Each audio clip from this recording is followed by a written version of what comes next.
minutes. Magandang hapon sa inyong lahat. Kahapon sa isang media interview, tinanong sa akin bakit naisip ko na muling tumakbo para sa Senado. Heto ang maikling kwento. Noong 2014, wala na ako sa gobyerno. Nagkaroon ng matinding problema sa pagtaas ng presyo ng bigas at iba pang mga bilihin sa buong bansa. At hiniling ni Pangulong Noynoy na bumalik ako sa gobyerno upang tulungan siyang ayusin ang problema na ito. Tinanggap ko ang hamon at sumabak sa problema. Agad-agad tayong kumilos upang pigilan ang pagtaas ng presyo ng bigas. Kabilang sa mga hakbang na ito na isinagawa natin sa loob lamang ng 3 buwan. Una, bilang chairman ng NFA, kasama ang Customs, NBI at CIDG, hinabol natin ang mga smuggler at mga nagsasamantalang mga trader at hoarder.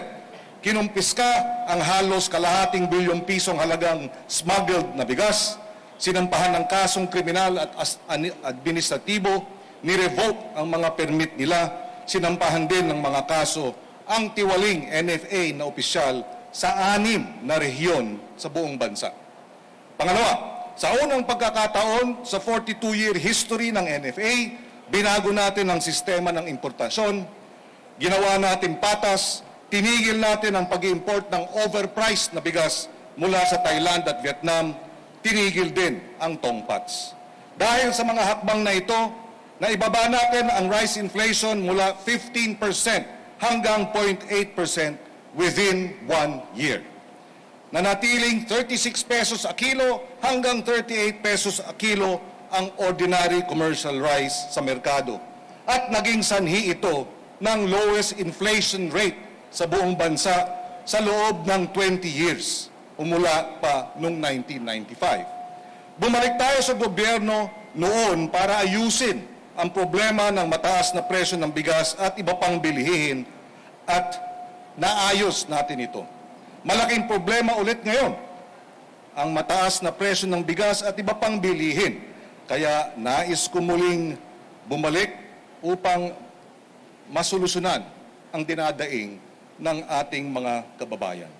Nagawa na natin ito noon, kayang-kaya nating solusyonan ulit ito ngayon, basta nagtutulungan ang lehislatura at ang executive branch.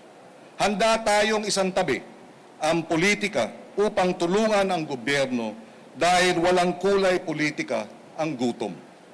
Gutom ang taong bayan sa solusyon. Gutom ang taong bayan sa mga pangarap. Gutom ang taong bayan sa pag-asa. Kapag walang bahid, tapat at totoo ang pamumuno at paglilingkod, mawawala na rin ang pagiging gutom o gutom ng ating minamahal na mga kababayan. Salamat. Okay. Now question. Robert Mano, Teleradio. Pakipasa ng mikropono po. Robert Mano, Teleradio. Ay, Sir, Maya Pagat Panapon.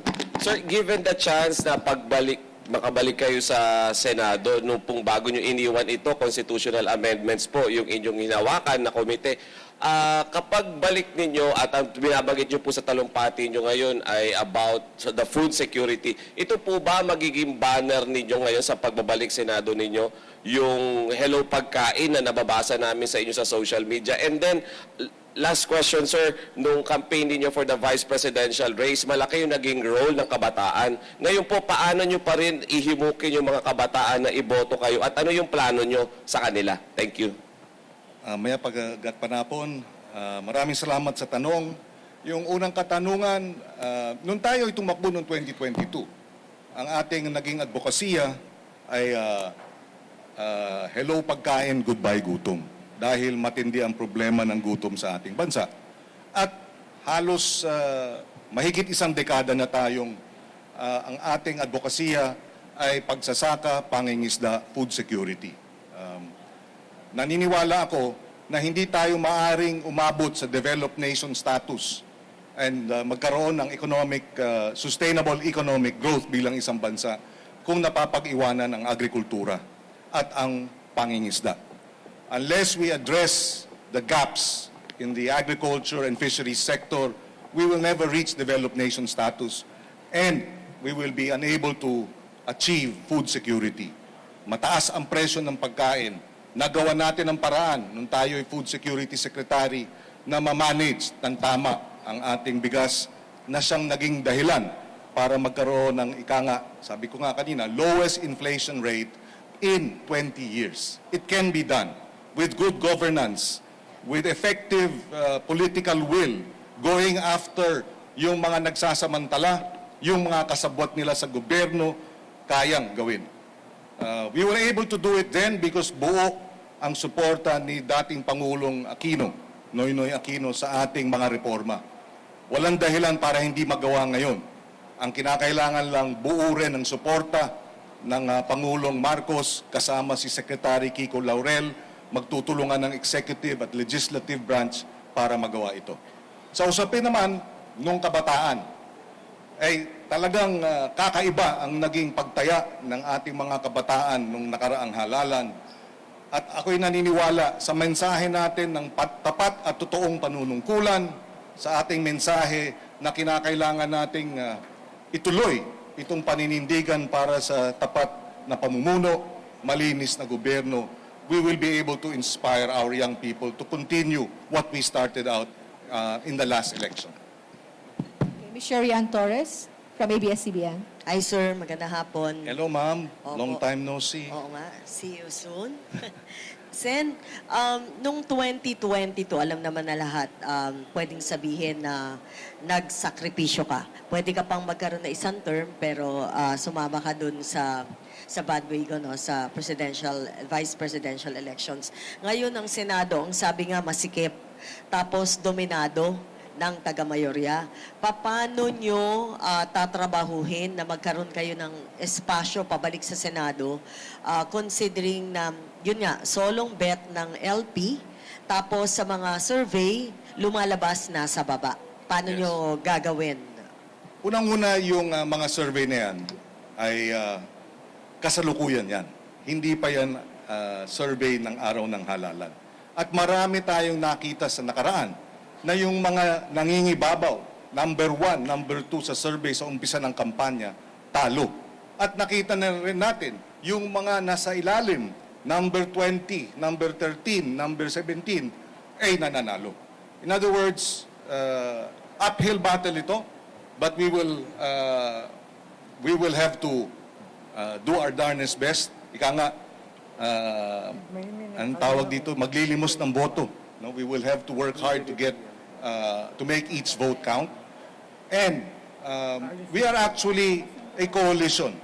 Mula pa noong 2010, may alyansa na kami ng Akbayan.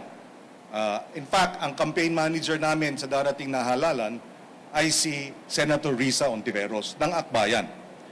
So together with the LP and Akbayan and the kilusan ng nagkakaisang Pilipino under Bam Aquino, we have that coalition. We're also working on negotiations with other groups, particularly Magdalo. No? And of course, we have the Mamamayang Liberal Party list. So nariyan si Laila de Lima, si Teddy Bagilat, at si Erin bilang kandidato sa party list. Nariyan si Chel Jokno, kalyado rin natin sa Akbayan.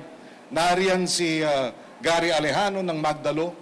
Of course, Vice President Lenny is running sa lokal, as well as Sunny Trillanes, at kami naman ni Bam sa national. So this is how we are working and envisioning the coming campaign. You know, that sa suporta ng taong bayan, sa ating panawagan ng tapat at totoong panunungkulan, nakita natin ang sigasig ni Senator Risa Ontiveros, ang ating campaign manager, sa pagbubunyag at pagtututol sa Pogo, kay Pastor Kibuloy at iba pang mga katiwalian at hindi tamang palakad ng gobyerno noon. And dahil dyan, naniniwala kami na makakakuha pa tayo ng dagdag ng suporta sa mga kababayan natin. And we envision this to be a three-cornered fight. That's what we will work on. Kami, yung grupo namin, of course, ang administrasyon at ang grupo ng kampo ni Duterte. Last question na po yun, sir. 10 seconds. Okay. Okay. I have 10 seconds? Yeah, 8 minutes. Yeah, Oh. 10 seconds. Well, yun na lamang po siguro. Ako'y muli nagpapasalamat sa COMELEC at sa ating mga kaibigan sa media sa pagkakataong ito. I'm sure hindi ito ang huli. Magkikita pa tayo ulit.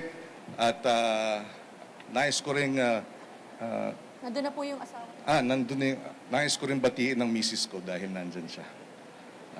Yun na lamang po. Magandang hapon sa kanila lahat at maraming Salamat din, Thank sir. you. Senator. Senator, one last photo op po sa gitna.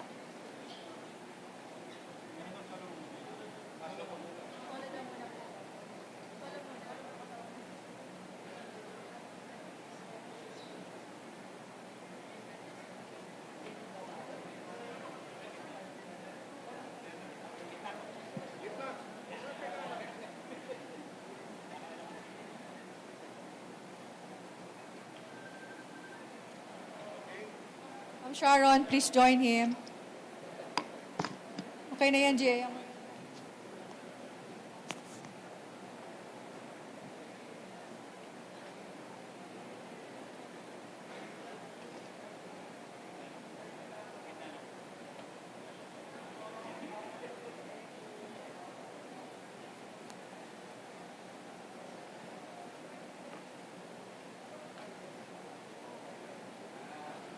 Maraming salamat po for the integrity pledge. Thank you. Good luck po.